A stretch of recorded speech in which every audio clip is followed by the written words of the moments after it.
चलिए अब हम आगे मूव करते हैं अपने दो लास्ट अकाउंटिंग प्रिंसिपल्स के साथ। 10th इज, अच्छा मैंने लास्ट में क्यों लिया, इसका कारण है क्योंकि इनके लिए थोड़ा सा समझ जरूरी है, ठीक है। और इसके ऊपर कुछ क्वेश्चंस ऐसे आएंगे जो थोड़ा सा कंफ्यूज शायद कर दें इस वाले प्रिंसिपल पे। कंजर्वेटिज्म प्रिंसिपल, कंजर्वेटिव कौन लोग होते हैं? कंजर्वेटिव वो लोग होते हैं जिनकी सोच ट्रेडिशनल होती है। आज की डेट में तो हम कंजर्वेटिव को बोलते हैं जिनकी सोच जो है पूरा पुरानी पिछड़ी हुई सोच के लोग हैं। तो ये वो पिछड़ी हुई सोच के ऊपर ही प्रिंसिपल बना हुआ है, लेकिन ये पिछड़ी हुई सोच अकाउंटिंग के लिए बहुत बेनिफिशियल है। कैसे? देखिए, कंजर्वेटिव प्रिंसिपल क्या कहता है? कहता है अकॉर्डिंग टू दिस प्रिंसिपल,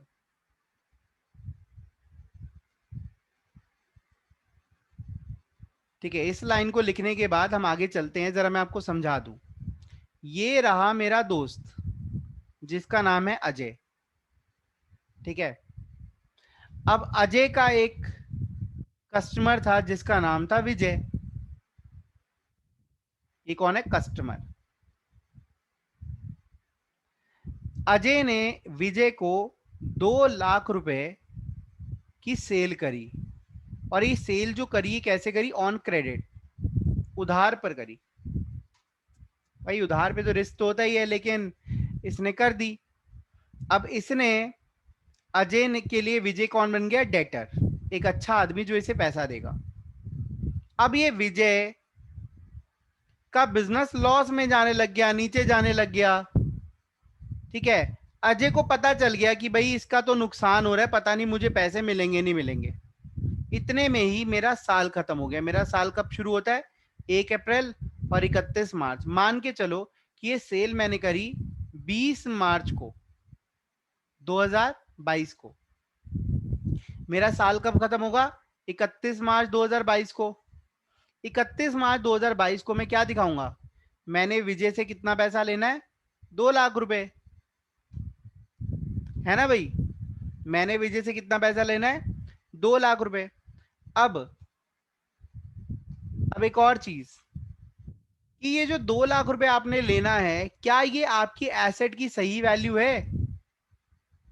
क्या ये आपकी एसेट्स की सही वैल्यू है? क्या ये 2 लाख आपको मिलने भी वाले हैं? मैंने अजय से पूछा, मैं अजय का अकाउंटेंट था, मैंने कहा सर एक बात बताओ, टेंशन हो रही है, विजय पैसा पूरा तो दे नहीं पाएगा और हम अपनी एसेट्स में दिखा रहे हैं कि हमें 2 लाख मिलेंगे, क्या आपको डाउट नहीं हो रहा? तो अजय कहता है यस डाउट तो है। मैंने कहा कितना डाउट हो रहा है? कहता है विजय मुझे लगता है आधा पैसा ही दे पाएगा, मतलब 50% मुझे बैड डेट हो जाएंगे। मैंने कहा सर आर यू श्योर? कहता है मुझे 99.9% श्योर है। मैंने कहा तो एक बात बताओ, आप नुकसान होने का वेट कर रहे हो? आप पहले ही तैयार हो जाओ ना, क्योंकि अगर ये 2 लाख रुपए नहीं मिले, आपको आधे ही पैसे मिले, आपके खर्चे कहां से निकालोगे? आप पहले ही पैसा जोड़ना शुरू कर दो। तो अजय कहता है अकाउंटेंट साहब बात तो आपने बहुत बढ़िया कह दी, ये बात कहां से आई? ये बात कहां से आई? कंजर्वेटिज्म प्रिंसिपल, कंजर्वेटिव ट्रेडिशनल सोच से। ट्रेडिशनल सोच ने क्या कहा, अगर आपको लगता है, आपको आभास हो चुका है, आपको पहले से ही लॉसेस के बारे में लग रहा है कि ये नुकसान होने वाला है, सपोज ये पाकिस्तान का रहने वाला था या किसी और कंट्री का रहने वाला था, ये वहां पर रह रहा है, हमने यहां से माल भेज दिया, उनसे हमारी लड़ाई छिड़ गई, या हमारे जो रिश्ते हैं वो कमजोर हो गए कंट्री टू कंट्री, तो अब क्या होगा? पैसा मिलने की संभावना कम हो जाएगी। तो ये प्रिंसिपल हमें इतना ही बताता है कि जब आपको लग रहा हो कि भाई कोई नुकसान हो सकता है, तो आप उस नुकसान के लिए, नुकसान होने का वेट मत करो, आप उसके लिए पहले ही तैयार हो जाओ, ठीक है। आई रिपीट, उसने कहा आप अपने डेटर्स को, डेटर्स डूबे नहीं, लेकिन आप मान के चलो कि अगर आपको स्ट्रॉन्ग डाउट है तो आप पहले ही 50% प्रोविजन बना लो,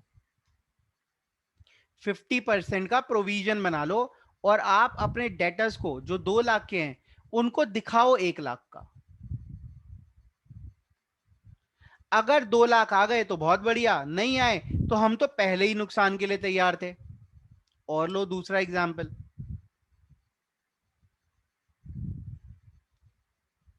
मैंने एक लोन लिया अपने दोस्त से 1 लाख रुपए का, 1 लाख रुपए का, शर्त ये थी कि मैं आफ्टर 2 इयर्स उसको 1,20,000 रुपए दूंगा। लोन लिया 1 लाख का, शर्त ये थी कि मैं उसको 2 साल बाद 1,20,000 रुपए दूंगा। तो ये 20,000 रुपए, 20,000 रुपए मुझे 2 साल बाद देने हैं, लेकिन मुझे इसकी इंफॉर्मेशन, मुझे इसका पता कब चला कि मुझे ये नुकसान है? आज ही पता चल गया। तो कहता है जब आपको पता है कि 2 साल बाद ये नुकसान होने वाला है, तो आप इस नुकसान के लिए आज ही तैयार हो जाओ। तो बस सिंपल सी बात यह है कि भाई न्यूज आ रही थी आज तक चैनल पे कि बेटा 1 हफ्ते बाद सुनामी आने वाली है, तो तुम आज इसे छतरी लेके बैठ जाओ कि सुनामी आएगी, सुनामी आएगी, सुनामी आएगी, तो शायद तुम कहीं बच जाओ। कहीं ऐसा ना हो सुनामी आ रही हो और तुम छतरी खरीदने बाजार जा रहे हो, ठीक है, तो सुनामी में बहते हुए जाओगे, ठीक है, छतरी भी बहेगी तुम्हारे साथ, कोई फायदा ही नहीं होगा, ठीक है, नुकसान और ज्यादा हो जाएगा। तो when we record losses in advance, जब हमें लॉस का पता चल जाता है, इसको हम बोलते हैं एंटीसिपेशन। ठीक है, क्या वर्ड यूज करते हैं? एंटीसिपेशन। पहले से ही किसी नुकसान होने का आभास हो जाना, पता चल जाना, उसको हम बोलते हैं एंटीसिपेशन। तो अगर आप एंटीसिपेट कर चुके हो पहले से ही कि नुकसान फ्यूचर में होने वाला है, तो आप तैयार क्यों नहीं हो जाते? यही ये प्रिंसिपल कहता है। अब बताओ आपको मेरी बात समझ आई या नहीं आई? बताते जाओ। प्रोविजन फॉर अकाउंट्स टीचर है ना? हाँ जी। अब लिखिए इस प्रिंसिपल के बारे में। According to this principal,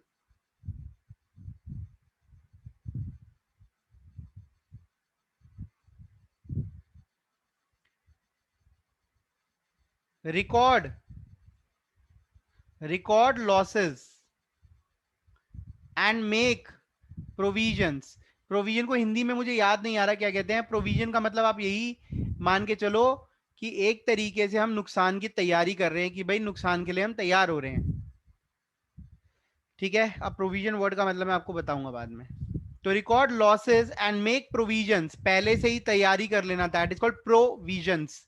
provisions, जो हमारी विजन है उसको प्रोटेक्ट कर रहे हैं। विजन का मतलब क्या होता है? हमारी दृष्टि, हमारी दूरदृष्टि को प्रोटेक्ट करने के लिए हम प्रोविजन बनाते हैं, तो प्रोविजंस। ठीक है, तो कहता है record losses and make provisions when these are anticipated, when these are anticipated. Word anticipated का मतलब होता है, आप गूगल करेंगे, वर्ड एंटिसिपेटेड का मतलब होता है कि पहले से ही किसी चीज का अनुमान लग जाना। ठीक है, जब लॉस का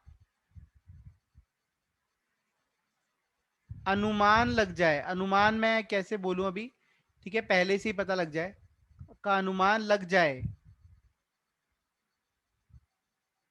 उसी टाइम, उसी टाइम तैयार होना, तैयार हो जाओ, लॉस होने का वेट मत करो। एक और एग्जांपल मैं आपको दे सकता हूं, अपने सब्जेक्ट पे नहीं दूंगा। आपका कोई सब्जेक्ट वीक था, लाइक कंप्यूटर्स वीक था या इंग्लिश वीक था। अब इंग्लिश का आप पेपर दे के आए, पेपर हो गया खराब, बुकस गया, तो आप क्या करते हो? तैयारी करनी शुरू कर देते हो ना, बेटा रीटेस्ट आएगा तो हम पहले ही तैयार हो ले। तो उसी को बोलते हैं प्रोविजन बना लेना।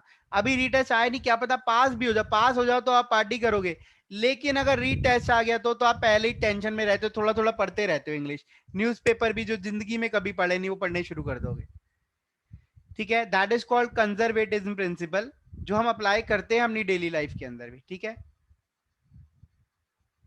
अब देखिए दूसरा, एक है प्रूडेंस कॉन्सेप्ट, प्रूडेंस इसी का पार्ट है,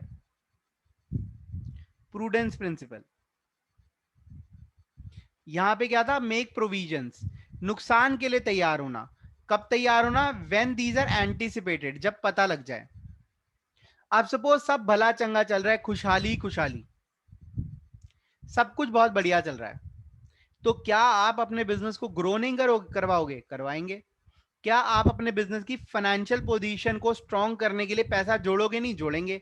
बस उसी पैसा जोड़ने को के लिए कहता है प्रूडेंस।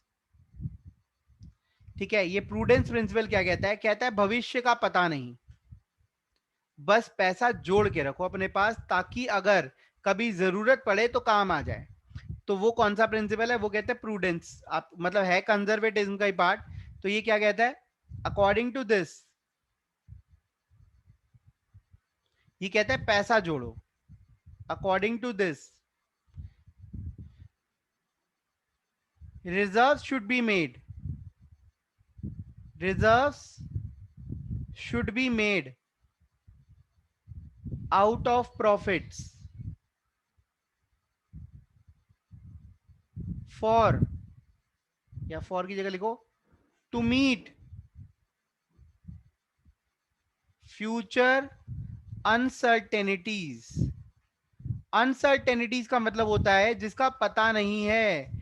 ऐसी कोई आपदा आ जाए, ऐसा कोई इवेंट आ जाए, चाहे पैसा लगाने वाला चाहे नुकसान वाला, कहीं इन्वेस्टमेंट करनी पड़ जाए या कहीं हमारा कोई छोटा मोटा नुकसान हो जाए, तो कहता है रिजर्व्स बनाओ। रिजर्व्स का मतलब क्या होता है? रिजर्व्स आप भी बनाते हो। रिजर्व्स ये ऐसे होते हैं दिखने में, रिजर्व्स। ठीक है, इनको हम हिंदी में बोलते हैं गुल्लक। कहता है पैसा जोड़ के रखो, सेविंग्स करो। किसके लिए? फ्यूचर अनसर्टेनिटीज के लिए। भविष्य में कुछ ऐसे इवेंट्स हो सकते हैं जिनका पता ही ना हो, एकदम से कहीं आग लग गई, अब उसका थोड़ा ना एंटिसिपेशन होगा, सपना आएगा अरे आग लग सकती है, नहीं। तो कहता है उनके लिए आपके पास रिजर्व्स होने चाहिए। ठीक है, reserves strengthen, I think spelling, strengthen the financial position of the business, financial position of the business. Reserves हमारे बिजनेस की फाइनेंशियल पोजीशन को स्ट्रेंथ देते हैं, स्ट्रॉन्ग बनाते हैं। ठीक है, इसमें कोई डाउट है तो पूछ लो। Last accounting principle is called verifiable object.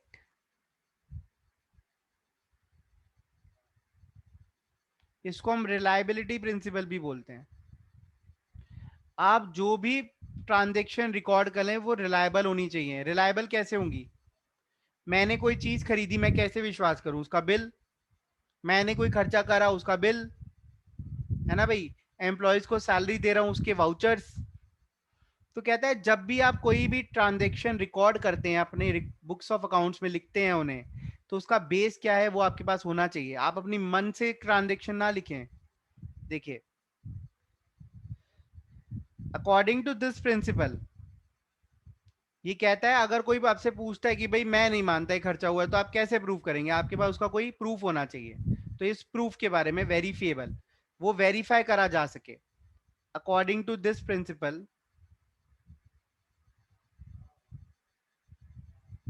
all the transactions recorded in the books of accounts